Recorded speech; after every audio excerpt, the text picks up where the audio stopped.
Graça e paz.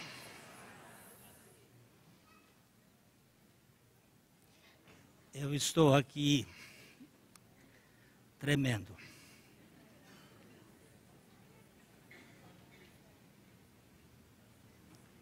A emoção é muito grande.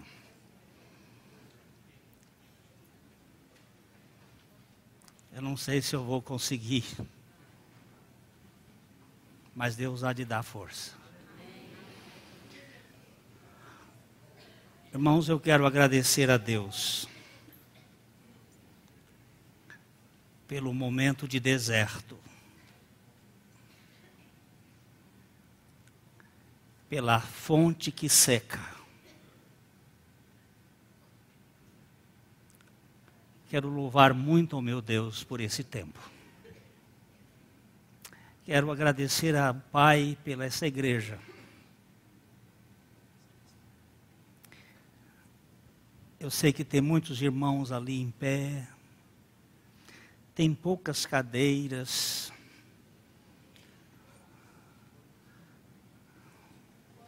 Vamos ver se ajeita mais. Aqui tem mais uma cadeira, mais duas cadeiras. Vamos mais para cá alguns.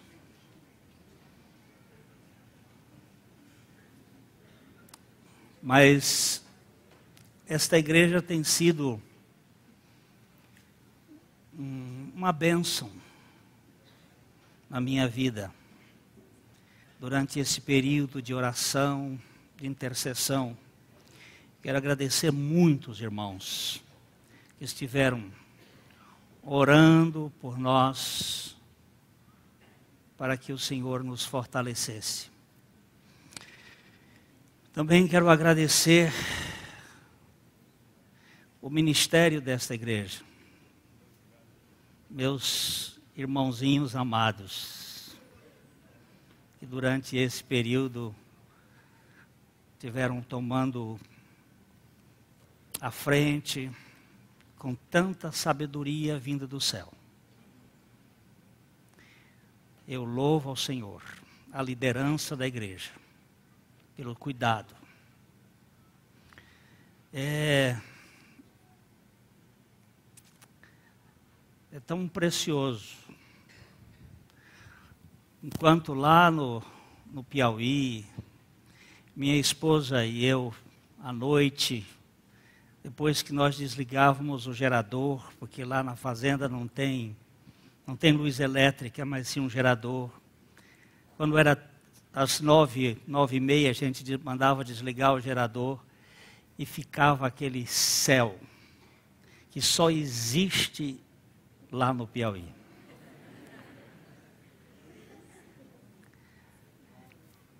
E uma daquelas noites, enquanto nós estávamos contemplando o céu, porque a gente ficava conversando, orando, olhando aquele céu tão lindo, uma das estrelas cadentes entrou na nossa atmosfera e deixou um rastro de luz extraordinária, que a minha esposa virou e disse assim: eu nunca vi tanta luz. Foi um espanto para nós. E aquela estrela é apenas um pedaço de meteoro que, entrando na atmosfera, incandesce. E aquele fogo luminoso faz com que ele se dissolva em partículas pequenas, por causa do grande cinturão que defende a nossa terra contra estes ataques. Então nós começamos a perceber o grande cinturão da graça de Deus, cuidando de detalhes. Deus é o Deus dos detalhes. E nós queremos louvá-lo pelo cuidado que Ele tem com cada um de nós. Essa semana nós temos aqui um processo de envolvimento desta igreja no seu sentido missionário. Lá no Piauí há uma base desta igreja numa fazenda onde se reúne um grupo de irmãos e que é fruto, de certo modo, deste ministério aqui. E há por estes Brasis afora, tanto através da Betel como do ministério da igreja, irmãos que estão levando a mensagem do Evangelho. Pastor Thomas hoje pela manhã trouxe uma palavra muito especial. Com esta pergunta, para onde irás? E mostrando a necessidade que a igreja, que nós como povo de Deus temos de estar pregando o Evangelho de Jesus Cristo, mais do que nunca. Então eu gostaria que os meus amados irmãos soubessem fazer prioridades. Eu sei que nós temos muitos trabalhos durante a semana, muita coisa. Mas venham. Nos dias sexta, sábado e domingo, nosso querido irmão, pastor Edson Queiroz, vai estar falando aqui. Ele é um homem envolvido com missões. Eu preguei numa igreja onde ele foi pastor nos Estados Unidos há uns anos atrás. Ele deixou lá aquele campo porque ele tem o coração voltado para missões. O trabalho vai começar a partir das 7h30, na quarta-feira, 7h30 da noite, 19h30. E depois dessa reunião hoje, nós teremos inscrições para aqueles que querem fazer seminários no sábado. Vão ter alguns seminários para algumas atividades com irmãos que vêm para comunicar. Nós não somos habilitados. Cada um tem o seu ministério. E é importante que nós nos preparemos para que o Evangelho seja comunicado. Seja, como disse o pastor Thomas hoje pela manhã, com um folheto, com um livro, com uma palavra, com uma atitude, nós podermos estar nos envolvendo com as pessoas que Deus ama. Então, irmãos, saiam do lugar de conforto. Façam um pouco de esforço, sim. Mas venham, não para criticar, mas para se disporem e colocarem-se diante do Senhor. Deus tem muita coisa para nos falar.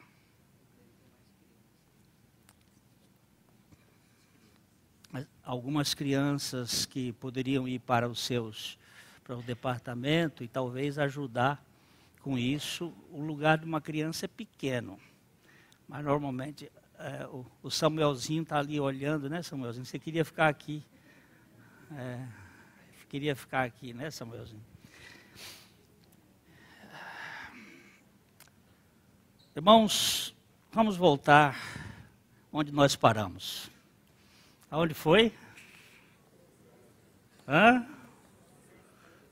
Onde foi? Colossenses. Aonde nós estamos? Em Colossenses. Colossenses capítulo 3. Vou ver se vocês se lembram. Onde nós paramos? Colossenses capítulo 3, versículo 12. Versículo 12. Como é que diz aí o versículo 12? Colossenses 3, 12.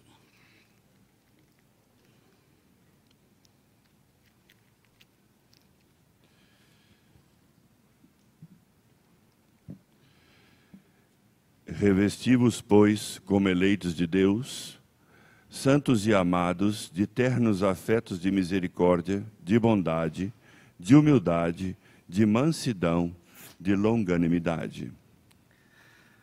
Querido Pai,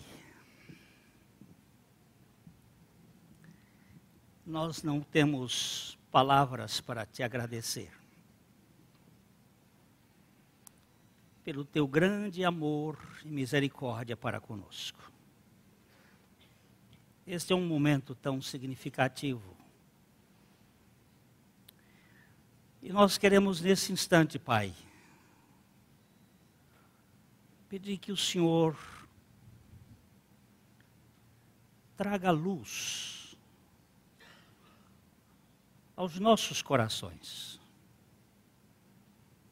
Que o Senhor abra os olhos do nosso entendimento, a fim de que nós possamos ver-te, ver o teu bendito Filho, ver o teu Espírito de graça, com os olhos da fé, para irmos além da letra e conhecermos a realidade da suficiência do Senhor. Fala conosco, edifica o teu povo, salva aqueles a quem tu tens eleito pela tua graça em Cristo Jesus.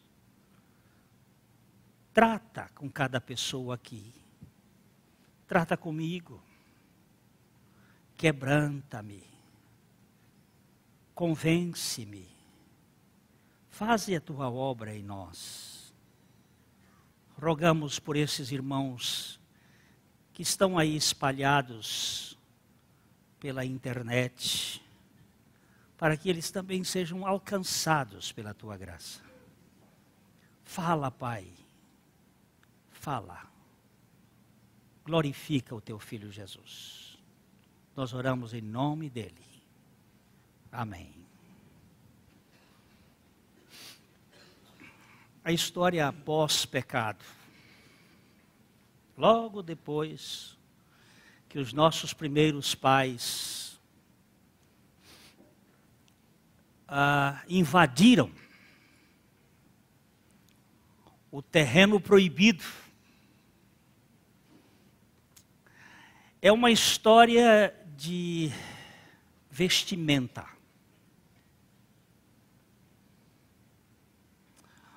Os primeiros pontos da alta costura começaram exatamente no Jardim do Éden, quando os nossos pais teceram aquela tanga, aquele avental de folhas.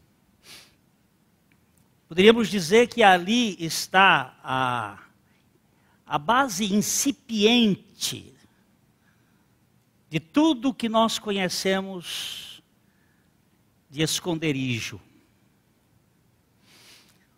A história do homem é uma história de roupas, de cobertura. Mas nós não temos uma cobertura adequada. Deus teve que retirar aquela primeira roupa dos nossos pais e dar uma segunda roupa. A última vez que nós estivemos aqui, nós começamos a falar sobre isto, na figura do sumo sacerdote Josué. Nós vamos lá para o texto de Zacarias, no capítulo 3, a partir do versículo 4, profeta Zacarias, ele está falando aqui de uma roupa que deveria ser trocada, uma roupa suja.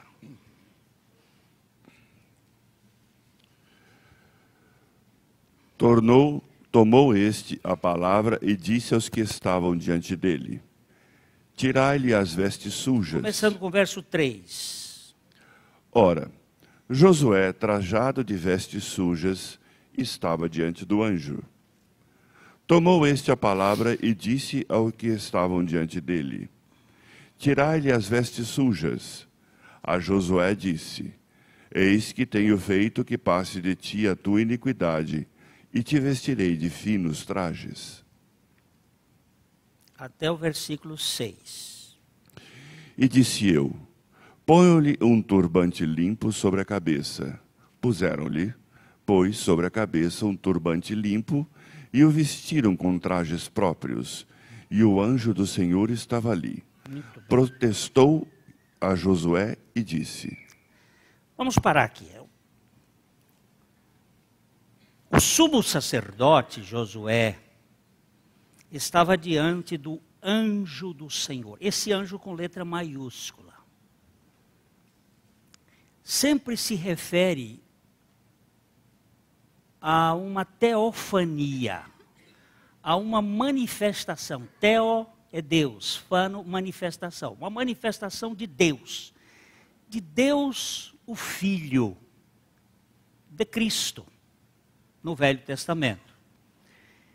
O anjo do Senhor, e estava do seu lado Satanás. Satanás é sempre o alter ego do Cristo. Ele está tentando ser o Cristo. Por isso ele é chamado de o manifestador do anticristo. E ele estava do lado, da mão direita, para lhe opor. Mas o Senhor disse a Satanás: o Senhor te repreenda. O Senhor disse a Satanás, o Senhor Jeová, Javé, disse a Satanás: Javé te repreenda. O próprio Senhor, ele não disse assim: eu te repreendo. Ele diz: o Senhor disse a Satanás: o Senhor te repreenda, Javé te repreenda. E o Senhor que escolheu a Jerusalém te repreende.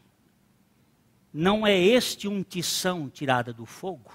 O tição tirado do fogo era Josué, o sumo sacerdote, que estava voltando da Babilônia, com toda aquela roupa suja da Babilônia. Roupa suja representa aquilo que é nosso, da nossa estrutura, da carne, da humanidade, que não serve para Deus. E agora ele está propondo a Josué que seja vestido com uma roupa limpa. E o anjo tomou a palavra e disse aos que estavam diante dele: tirai-lhe as vestes sujas. E a Josué, o anjo do Senhor, disse: eis que tenho feito que passe de ti a tua iniquidade, e te vestirei de finos trajes.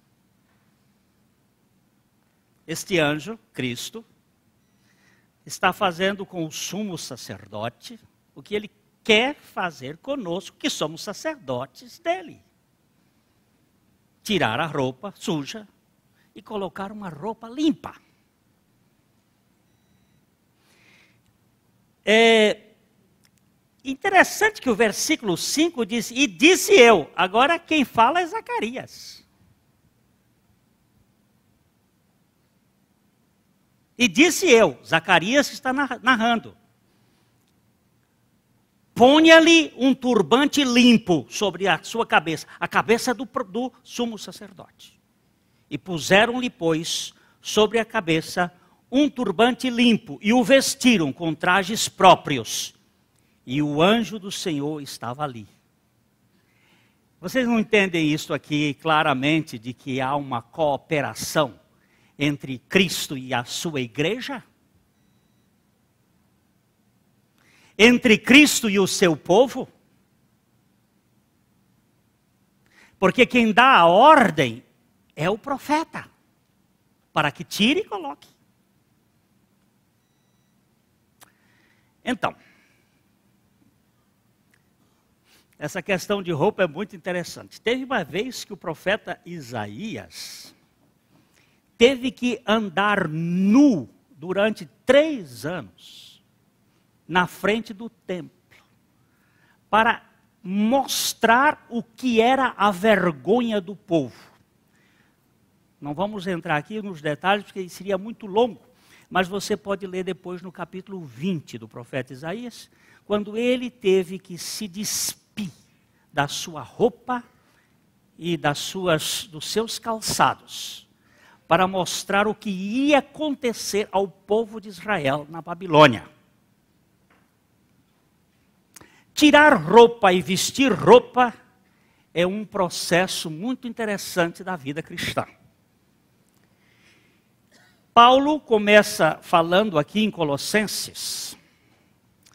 Nós já vimos isto, aquelas 3 aspectos que nós temos. Se já morrestes com Cristo, se já ressuscitastes com Cristo, fazei, pois, morrer a vossa natureza terrena. Se já morrestes e se já ressuscitastes, são obras divinas, unilaterais, feitas por Deus em Cristo para nós. Para eu morrer com Cristo, eu não tenho que fazer nada. Para eu ressuscitar com Cristo, nada tenho de fazer, porque foi uma obra monérgica. Monérgico significa aquilo que é feito por uma só pessoa. Mono, ergos, trabalho. O trabalho de um só. Mas logo em seguida, no verso 5 do capítulo 3 de Colossenses, ele diz: fazei, pois, morrer a vossa natureza terrena. Já trocamos nisso aqui muito sobre esse assunto. Olha, eu quero dizer, meus irmãos, que é espantoso o que estas mensagens estão fazendo por fora. Por quê? Eu estava num almoço, numa biboca. No fim, eu vou usar um termo um pouco chula, da cloaca do mundo. Depois, aqueles que não sabem, procurem no dicionário. Porque eu não vou explicar, que é muito chula. Lá naquele fim de mundo. E estavam conversando ali, um grupo, naquele almoço. E um homem distinto disse: eu não tenho prazer com política. Não quero ser político nunca. Porque política, olha, todo político é mentiroso, todo político é ladrão. E ele foi pesado. E tinha lá o pai do candidato a prefeito da cidade. E uma candidata a vereadora. E ele foi naquela coisa. E aí ele, depois que ele deu a lavrada em cima da política, ele jogou o facão em cima da religião e disse: e religião é do mesmo jeito. E eu digo: eu concordo com você. E quando eu disse eu concordo, Deus me deu graça para falar do evangelho. E ele disse: isso eu quero escutar. E depois que nós ficamos mais de 1 hora conversando com aquele grupo ali, um rapaz que é advogado lá em Teresina, chegou e disse assim: eu já estou na mensagem 89 da preeminência de Cristo. Eu digo: o quê? Eu gravo pela internet e nas viagens eu vou ouvindo. Mas os irmãos não sabem o que isso está acontecendo. Isso é no fim do mundo. Então nós precisamos dizer assim: aqui nós já tratamos de alguns aspectos que nós não vamos entrar neles aqui, porque já foram mexidos. Mas temos que ver que se eu estou em Cristo, na morte por causa da atração, se eu estou em Cristo, na ressurreição, por causa da sua obra, da atração e da justificação que Ele fez conosco, e Ele vive em nós, pela sua graça, Temos agora uma obra que é diária. Fazei, pois, morrer a vossa natureza terrena. É remover, retirar a roupa suja. Como é que chamam aquelas mulheres que têm 7 saias na Bolívia? Colha? Elas usam 7 saias. Na segunda-feira, ou no domingo, elas vestem as 7 saias. E cada dia elas tiram uma. Porque lá também não há... são índios, não têm esse hábito de papel higiênico. É com a própria saia de baixo que limpa. Vai tirando de baixo. E vai tirando, vai tirando, vai tirando. Num país frio, num país gelado, você tem várias roupas. As roupas de baixo, depois uma calça, depois um pullover, depois um casaco, depois um sobretudo. São roupas. Aqui nós temos também roupas. Roupas para vestir. Primeiro nós temos que desvestir 5 roupas velhas, cheirando a prostituição. Vamos ver o verso 5 do capítulo 3 de Colossenses. Vamos tirar essas roupas, já tocamos. Fazei, pois, morrer a vossa natureza terrena, prostituição, impureza, paixão lasciva, desejo maligno e a avareza, que é a idolatria. 5 peças que devem ser mortas e retiradas. Fazei, pois, morrer. Agora, no versículo 8, no versículo 8, agora, porém, despojai-vos igualmente de tudo isto: ira, indignação, maldade, maledicência, linguagem obscena do vosso falar. Mais 5. Então, 5. Ira, indignação, maldade, maledicência e linguagem obscena do vosso falar. Estes 5 aqui estão ligados à estrutura da língua. Aqueles da carne, esses mais da língua. Irai-vos e não pequeis. Aí logo em seguida diz, olha, não saia da vossa boca nenhuma palavra torpe. A ira, ela provoca logo uma palavra. Então estão muito ligados com a boca, a língua. E ele diz aqui que nós já nos despimos do velho homem. Verso 8. Verso 9.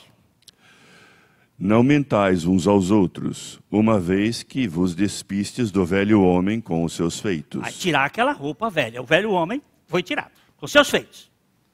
E também no verso 10 ele diz... E vos revestistes do novo homem que se refaz para o pleno conhecimento, segundo a imagem daquele que o criou. E foi vestido com o novo homem. E agora no verso 12 ele diz o quê? Revestivos. Não é vestir, é revestir. Vestir outra vez. Revestivos. De quê? Como eleitos de Deus, santos e amados, de ternos afetos de misericórdia, de bondade, de humildade, de mansidão, de longanimidade. 5.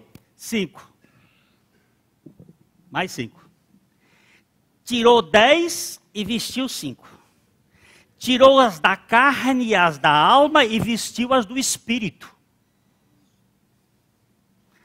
A carne... prostituição, impureza, lascívia, da alma, ira, indignação, e agora veste 5, revestivos de tudo isso, mas é para a pessoa eleita, santa e amada. Os eleitos de Deus, Estamos em pleno ano eleitoral. Lá na nossa região, a esposa do prefeito atual disse que iria fazer-me uma visita lá no nosso barraco, porque ela queria que eu exercesse uma pressão sobre as pessoas que trabalham conosco para votar no candidato delas. Então, a moça que trabalha lá disse, a senhora não vai lá. Se a senhora quiser ir lá, para ele fazer uma oração pela senhora, ele vai fazer. Mas para pedir que ele apoie a senhora, não vai. Porque ele não dá palpite sobre voto. Você é livre para votar, mas você precisa saber que candidato é uma coisa linda. Candidato significa pessoa iluminada. Mas no Brasil, de modo geral, nós temos bandidatos e não candidatos. Mas eleitos não são eleitos pelos votos do homem, são eleitos de Deus. É a elite de Deus, é a eleição de Deus, é a igreja de Deus. Essa é a mesma palavra, electos, eleito, eclésia, são que vem aqueles que foram chamados para fora para formar a igreja de Deus. Mas estes foram chamados para quê? Para serem santos. Hagios. Santo não é uma pessoa impecável, é uma pessoa separada, única, inteira, integral, tomada pelo Senhor para Ele. Propriedade exclusiva de Deus, é meu. E ninguém tasca. É meu. Santo e amados. Essa foi a palavra mais preciosa nesse tempo que o Senhor falou comigo. Meu amado.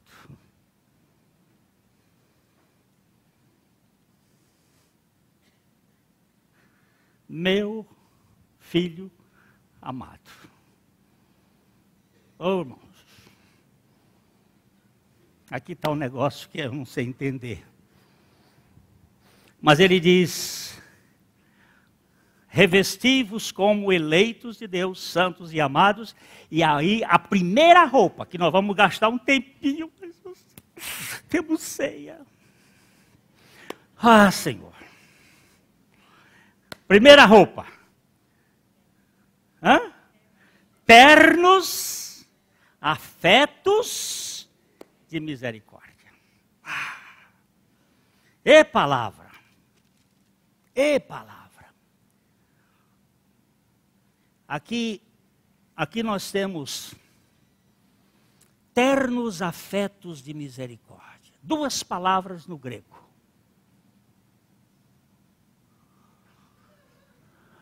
Intestino,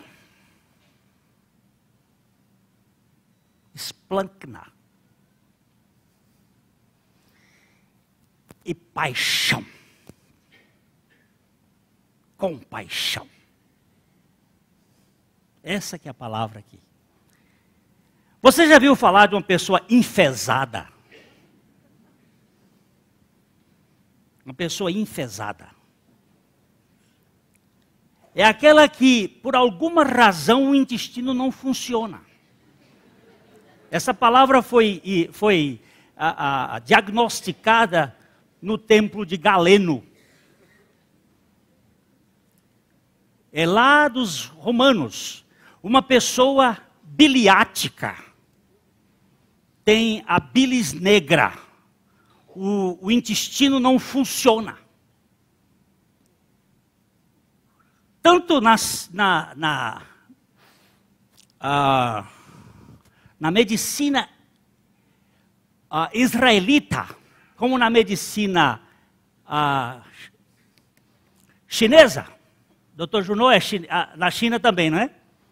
O intestino é o principal órgão do homem. O intestino que não funciona, a pessoa fica enfesada. Enfesada significa cheia de fezes.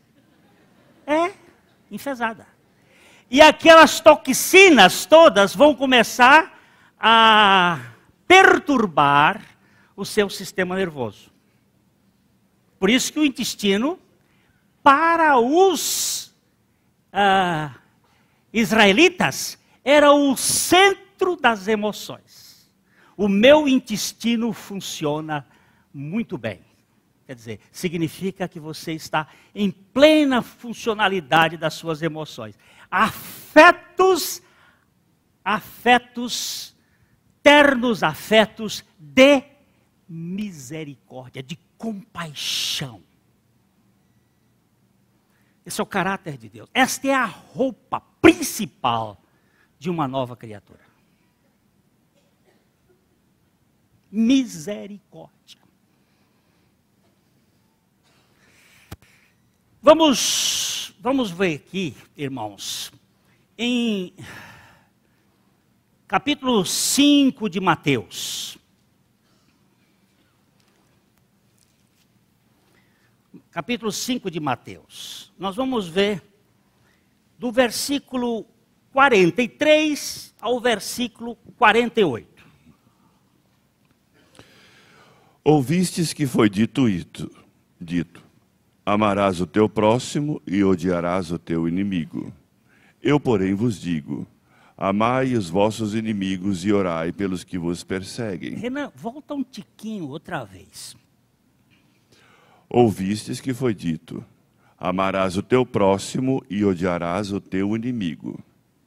Eu, porém, vos digo, amai os vossos inimigos e orai pelos que vos perseguem, para que vos torneis filhos do vosso Pai Celeste, porque Ele faz nascer o seu sol sobre maus e bons, e vir chuvas sobre justos e injustos. Porque, se amardes os que vos amam, que recompensa tendes? Não fazem os publicanos também o mesmo? E se saudardes somente os vossos irmãos, não fazeis demais? Que fazeis demais? Não fazem os gentios também o mesmo? Portanto, sede vós perfeitos, como perfeito é o vosso Pai Celeste. Agora, vamos deixar o dedo marcado aqui. E vamos para Lucas, capítulo 6. Agora, é o mesmo texto, só que na visão de Lucas. Eu quero que vocês se lembrem de uma coisa. O Evangelho de Mateus foi escrito com a finalidade de evangelizar os judeus. O Evangelho de Lucas foi escrito com a finalidade de evangelizar os gregos, os gentios. Mateus, vamos ver se ele lembra. Mateus foi para quem? Mateus foi para quem? Para os judeus. E Lucas foi para quem? Lucas foi para os gentios.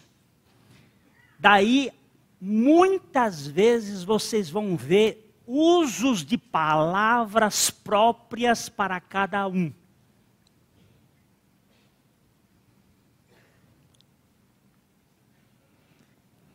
Eu quero agora que você olhe o texto de Lucas, capítulo 6, versículo 32 a 36. Se amais os que vos amam, qual é a vossa recompensa? Porque até os pecadores amam aos que os amam. Se fizerdes o bem aos que vos fazem o bem, qual é a vossa recompensa? Até os pecadores fazem isso. E se emprestais àqueles de quem esperais receber, qual é a vossa recompensa? Também os pecadores emprestam aos pecadores para receberem outro tanto. Amai, porém, os vossos inimigos, fazei o bem e emprestai, sem esperar nenhuma paga. Será grande o vosso galardão e sereis filhos do Altíssimo, pois Ele é benigno até para com os ingratos e maus. Sede misericordiosos, como também é misericordioso vosso Pai. Agora nós precisamos fazer algumas comparações. Quando Lucas fala, ele usa a palavra pecadores. Quando Mateus fala, ele usa a palavra gentios ou publicanos. Porque os publicanos eram gente deles mesmos, mas que vendiam o seu país para os romanos. Pecador é Lucas. A universalidade da mensagem de Lucas é para todos os homens. E todos os homens são pecadores. Mas os judeus achavam-se que eram bons. Por isso que você vai verificar bons e maus lá no livro de Mateus. Bons e maus, e justos e injustos no livro de Lucas. Mas nós não vamos entrar mais aqui, é só uma jogada entre os dois últimos versículos. O versículo 48 de Mateus e o versículo 36 de Lucas. Vamos começar com Mateus 5:48. Portanto, sede vós perfeito, como perfeito é o vosso Pai Celeste. Agora leia o 36. Sede misericordiosos, como também é misericordioso vosso Pai. Olha só. Perfeito é uma pessoa misericordiosa. É o mesmo versículo. Lucas interpretou para o mundo o que é que Deus é. Ele é misericordioso. Para judeu, o misericordioso é o perfeito. Teleios é a palavra usada, que significa uma pessoa inteira, completa, madura. Maturidade é misericórdia. É ser misericordioso. É ter misericórdia para com as pessoas. É o caráter de Deus. É a roupa que identifica Deus. Quando eu sento numa mesa e eu uso uma faca e um garfo para comer aquela pessoa, eu não estou sendo misericordioso com ela. Porque Deus é misericordioso para com os ingratos e maus, para com os justos e injustos. Ele é misericordioso. Quando eu janto a vida de uma pessoa, eu não estou sendo misericordioso. Eu estou sendo extremamente legalista e extremamente injusto. Porque Deus e somente Deus pode julgar as pessoas. Senhor, eu preciso vestir essa roupa. A roupa da tua misericórdia. A roupa da tua misericórdia. Vamos dar uma olhadinha, irmãos. Vamos dar uma olhadinha no profeta Miqueias. Profeta Miqueias. Capítulo 7.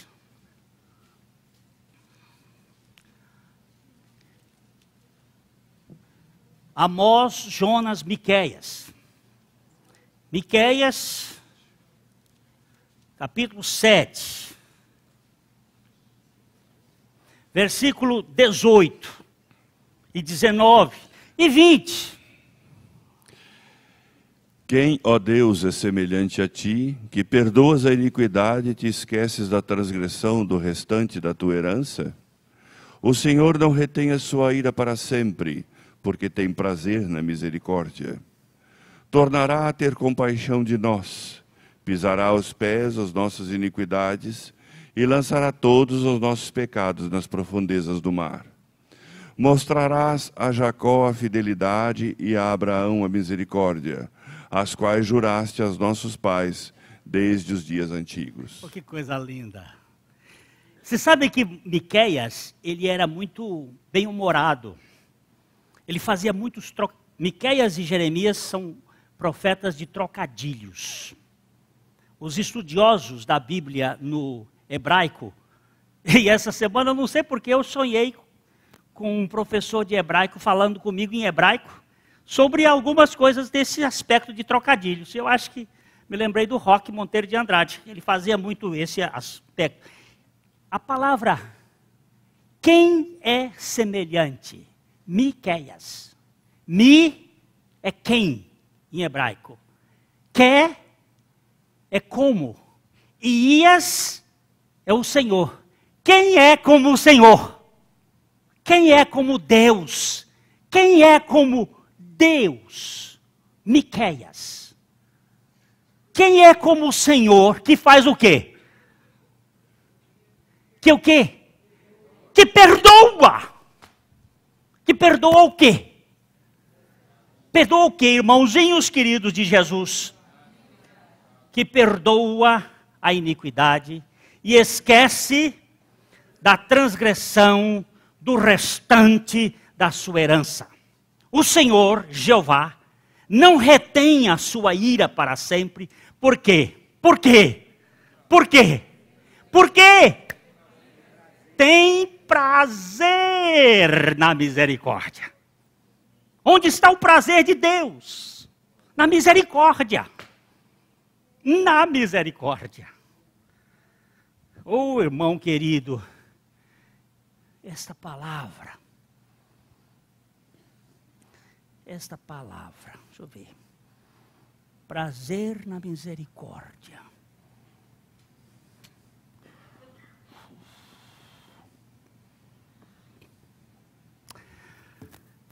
O deleite, o contentamento de Deus, a festa de Deus e a misericórdia.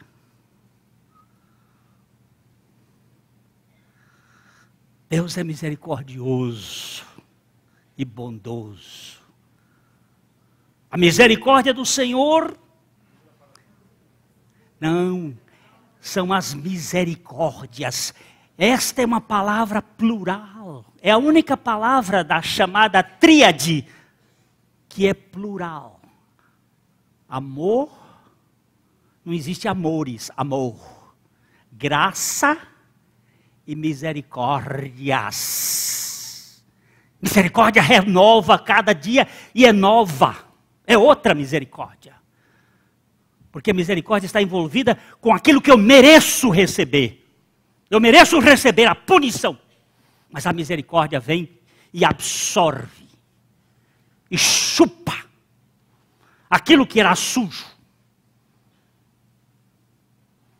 Minha esposa comprou uma toalha de mesa que cai as coisas em cima e depois passa um pano e está limpa. Isso deve ser misericórdia, sabe? Esse tecido aqui. Tecido da misericórdia. Não suja! Que coisa linda! A misericórdia. Ele chega aí, é meu. Assume. A misericórdia é a roupa de Deus. Gente, com que Deus vai salvar esse mundo?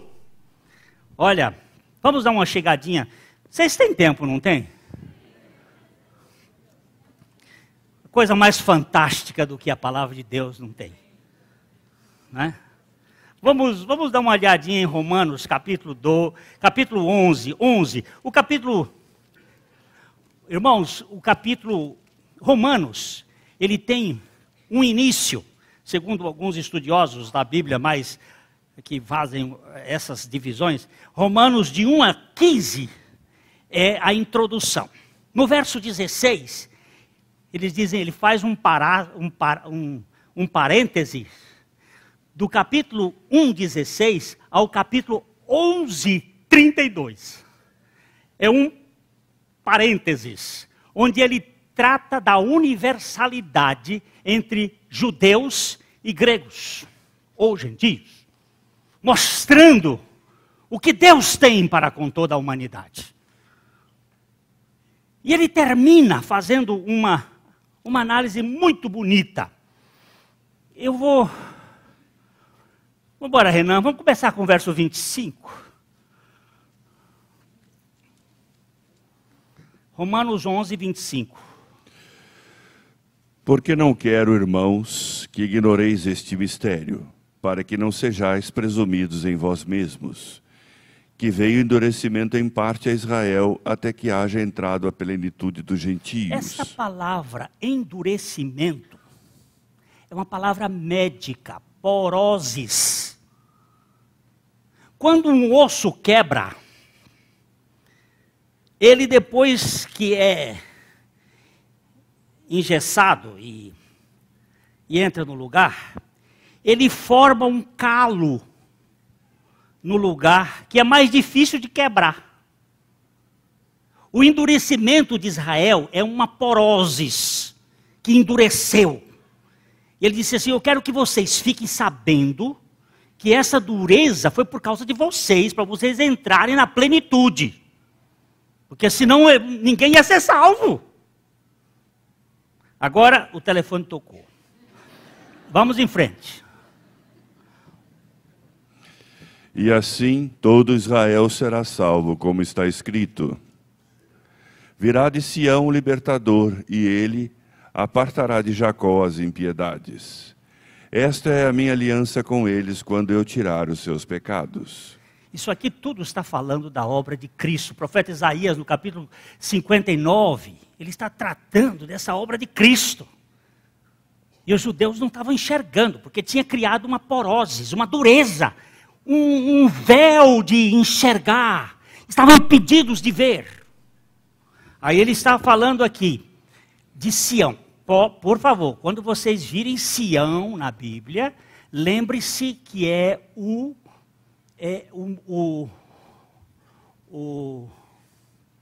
momento. Eu estou tomando um remédio. É isso. Ele faz esquecimento. Então eu tenho que ter um pouco de paciência e vocês também. Daqui a pouco eu falo, mas ele vai ficar bom. É o pacto de Davi. O pacto de Davi, a aliança davídica. A aliança de Davi, nós estamos escrevendo pela manhã sobre o tabernáculo de Davi. A operação da graça. É a arca do Senhor sem véu. Diante da humanidade, onde todos os povos, como diz o profeta Amós, iriam chegar para o Senhor. Agora, ele aqui está falando de Sião, o libertador, que viria libertar Jacó, não Israel, mas Jacó, aquele malandro, aquele que passava os outros para trás. E aí continua. Quanto ao Evangelho, são eles inimigos por vossa causa. Quanto, porém, à eleição, amados por causa dos patriarcas. Veja bem, eles são inimigos do Evangelho, mas eles têm uma eleição, por causa dos patriarcas. E aí, agora o verso 29 é tão perfeito que... Porque os dons e a vocação de Deus são irrevogáveis. Oh, aquilo que Deus dá, está dado. E quem Deus chama, está chamado. Você sabe que eu fui fazer a conta. Quanto tempo Israel ainda poderia continuar prevaricando e rejeitando o Senhor? Por mais 900 gerações. Porque ele só tem, de lá para cá, de Abraão até agora, só tem 100 gerações, 4.000 anos. Eles têm possibilidade de prevaricar por mais 900 gerações. E a graça de Deus estará operando sobre aquele povo. Eu só quero dizer para vocês que agora, dentro de pouco tempo, a comida do mundo vai estar nas mãos dele, como esteve na mão de José, no tempo do Egito. Guarde isso e assinale. Dia 3 de agosto de 2008. Não vai demorar muito. Nós vamos comer na mão deles. E pagar caro. A Bolsa de Valores já está tomando conta aí do processo alimentar do mundo. Guarde bem. Mas o pastor Thomas hoje já disse que só faltam 3% das profecias para chegar no fim.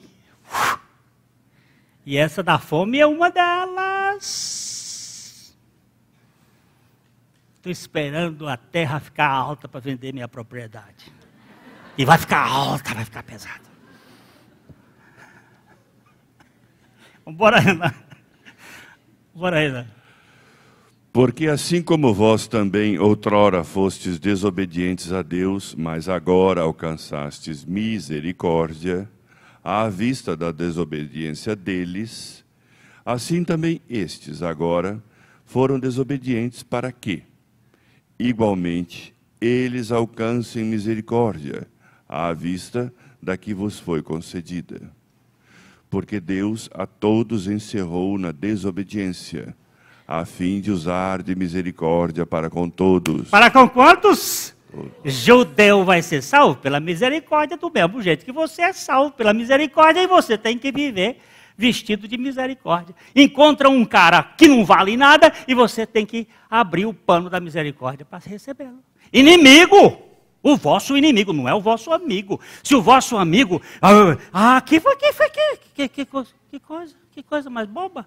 É o seu amigo? Você está fazendo festa porque ele é seu amigo? Não faz festa com seu inimigo. Prepara uma mesa com a presença dos meus adversários, os meus inimigos. E unges a minha cabeça com óleo e o meu cálice transborda.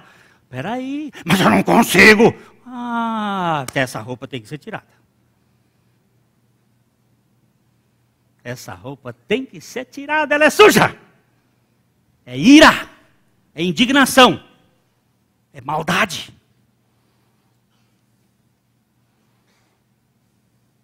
Eu vinha conversando com minha esposa, a gente teve tanto tempo de conversar junto agora no carro, só nós dois, e vendo algumas pessoas da nossa família que estão se perdendo, atolada na amargura. Atolada, ressentida. Senhor, tem misericórdia. A palavra, tem misericórdia. Irmãos, o que triunfa contra a justiça? Eu tenho que correr, mas não tem outro jeito. Olha, irmão, quando chegou aqui nesse ponto, ele canta, ele dá um berro. Profundidade da riqueza, tanto da sabedoria como do conhecimento de Deus. Quão inescrutáveis. Ele pula. Por quê? Porque a misericórdia de Deus está aberta para o falido e o fracassado. Aí ele começa o capítulo 12 dizendo: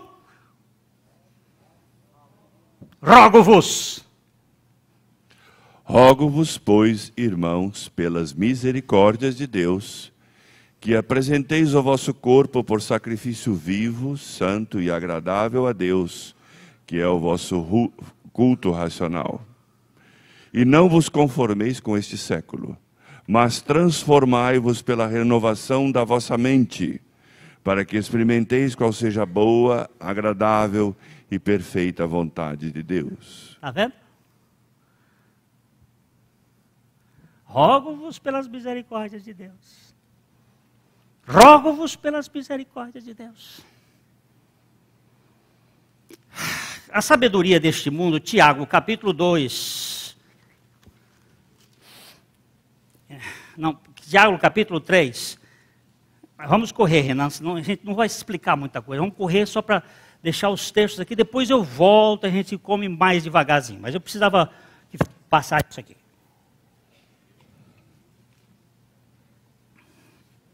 Tiago, capítulo 3, 13.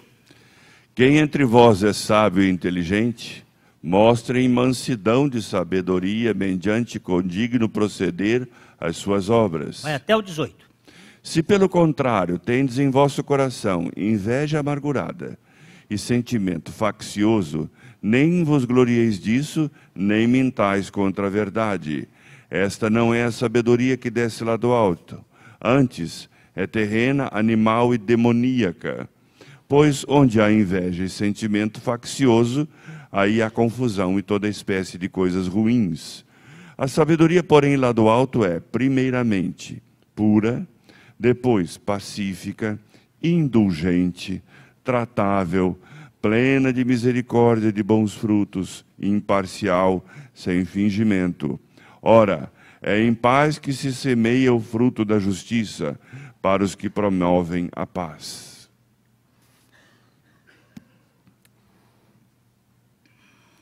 Vamos voltar agora e leia o verso 13 do capítulo 2 de Tiago. Porque o juízo é sem misericórdia para com aqueles que não usou de misericórdia. A misericórdia triunfa sobre o juízo. Eu vou voltar a isso aqui para a gente ainda analisar, mas eu estava lendo um livro, agora lá no Piauí, e o autor disse uma coisa que me chamou a atenção.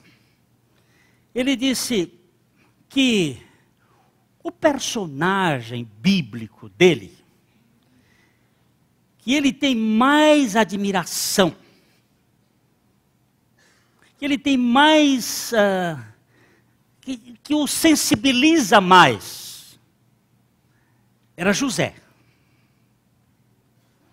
Aí eu fui e perguntei a mim mesmo, Glênio, qual é o personagem bíblico que você teria maior admiração? Faça aí essa enquete. Eu estava sentado lá na rede, na rede é bom para a gente pensar. E lendo ali, aí eu comecei a pensar. Comecei com Abel. Cara bom. O sangue dele ainda fala. E aí vim, passei por Enoque, passei por Abraão, entrei lá por José, andei. De repente, parei num cara anônimo. Disse, esse camarada me chama a atenção. Não tem nome.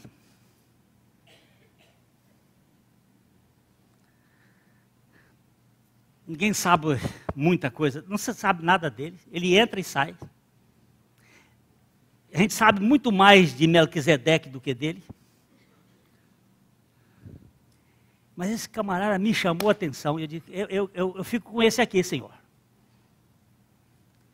E eu me lembrei do Oberlin, aquele pároco, aquele pastor da Alemanha, que um dia viajando numa nevasca profunda, ele caiu cansado e a neve começou a cair sobre ele e ele ia morrer. Quando passou um homem numa carruagem simples e viu o Oberlin caído, quase morto, já desmaiado, no frio, pegou, botou na sua carruagem, levou até uma estalagem, lá ele colocou aquele homem, acendeu o fogo e o Oberlin foi voltando a si, e quando terminou, Oberlin virou-se e disse, amigo, eu quero lhe pagar pelo que você me fez. Ele disse, pagar o quê? O benefício que eu teria morrido se ficasse lá.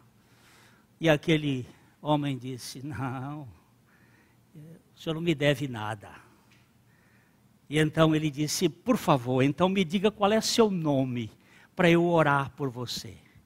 E aquele homem disse assim, se o senhor puder me dizer qual é o nome do bom samaritano, eu também direi o meu. Este é o homem. Sabe por quê? Ele usou de misericórdia. Para quem? Para o seu inimigo. Ali desceram três pessoas. Vai lá, Renan, para a gente acabar, senão não dá tempo. Vai lá para o capítulo 10 de Lucas. A gente termina aqui agora, irmãos.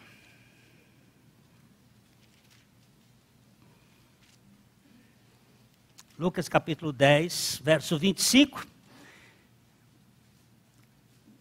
Aí você começa lendo e vai lendo. E eis que certo homem, intérprete da lei, se levantou com o intuito de pôr Jesus à prova e disse-lhe: Mestre, que farei para herdar a vida eterna? Então Jesus lhe perguntou: Que está escrito na lei? Como interpretas? A isto ele respondeu: Amarás o Senhor teu Deus de todo o teu coração, de toda a tua alma, e de todas as tuas forças e de todo o teu entendimento, e amarás o teu próximo como a ti mesmo. Então Jesus lhe disse: Respondeste corretamente, faze isto e viverás. Ele, porém, querendo justificar-se, perguntou a Jesus: Quem é o meu próximo? Jesus prosseguiu dizendo: Certo homem descia de Jerusalém para Jericó e veio a cair em mãos de salteadores, os quais, depois de tudo lhe roubarem e lhe causarem muitos ferimentos, retiraram-se, deixando-o semi-morto. Casualmente descia um sacerdote por aquele mesmo caminho e, vendo-o, passou de largo. Semelhantemente, um levita descia por aquele lugar e, vendo-o, também passou de largo. Certo samaritano que seguiu o seu caminho passou-lhe perto e, vendo-o, compadeceu-se dele. E, chegando-se, pensou-lhe os ferimentos, aplicando-lhes óleo e vinho, e, colocando sobre o seu próprio animal, levou-o para uma hospedaria e tratou dele. No dia seguinte, tirou 2 denários e os entregou ao hospedeiro, dizendo: Cuida deste homem, e se alguma coisa gastares a mais, eu te indenizarei quando voltar. Qual destes 3 parece ter sido próximo do homem que caiu nas mãos dos salteadores? Respondeu-lhe o intérprete da lei: O que usou de misericórdia para com ele. Então lhe disse: Vai e procede tu de igual modo. O homem pergunta assim: quem é meu próximo? E Jesus diz: quem você é próximo? Quem é que vai ser próximo? Daquele que usa de misericórdia. Primeira roupa. São 5 roupas, nós vamos ainda voltar. A primeira roupa é a misericórdia. A segunda roupa, deixa eu ver se vocês lembram. Hein?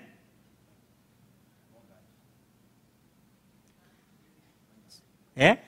Benignidade. Está escrito bondade aí, mas na verdade essa tradução não está boa. É benignidade. Nós vamos ver por quê, que as 2 palavras são diferentes. Você vai encontrar isso em Gálatas capítulo 5, verso 22, que ele diz assim, que o fruto do Espírito é amor, alegria, paz, benignidade e bondade. A benignidade vem antes da bondade.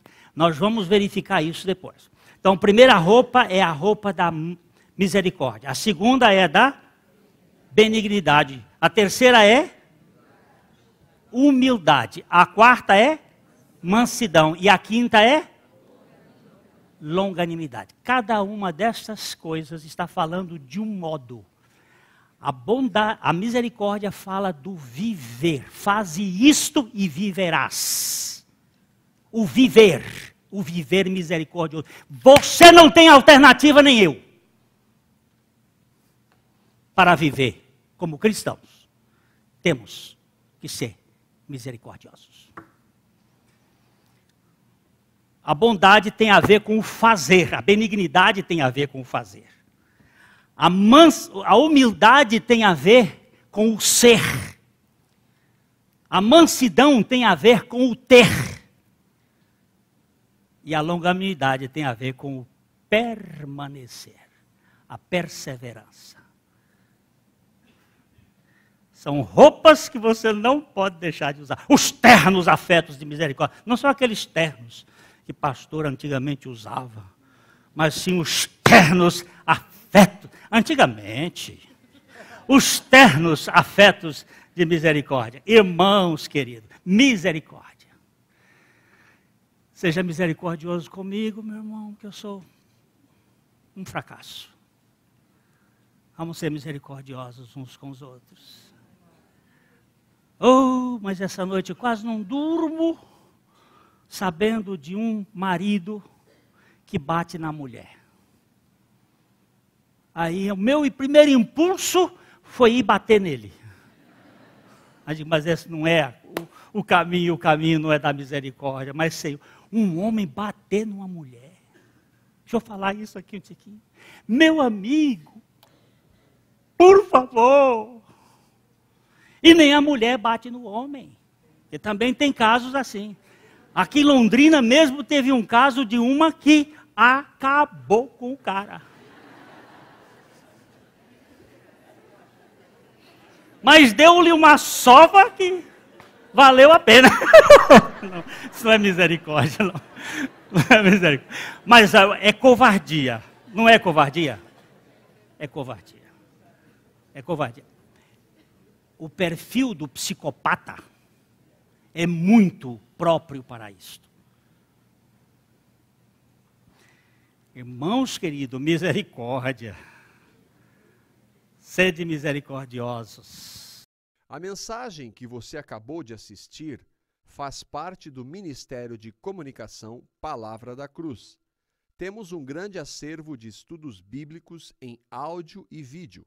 Distribuímos também, gratuitamente, o jornal mensal Palavra da Cruz. Entre em contato conosco pelo fone fax 0 operadora 43 3322 3037 ou pelo e-mail com@palavradacruz.com.br. Visite-nos também pelo site www.palavradacruz.com.br.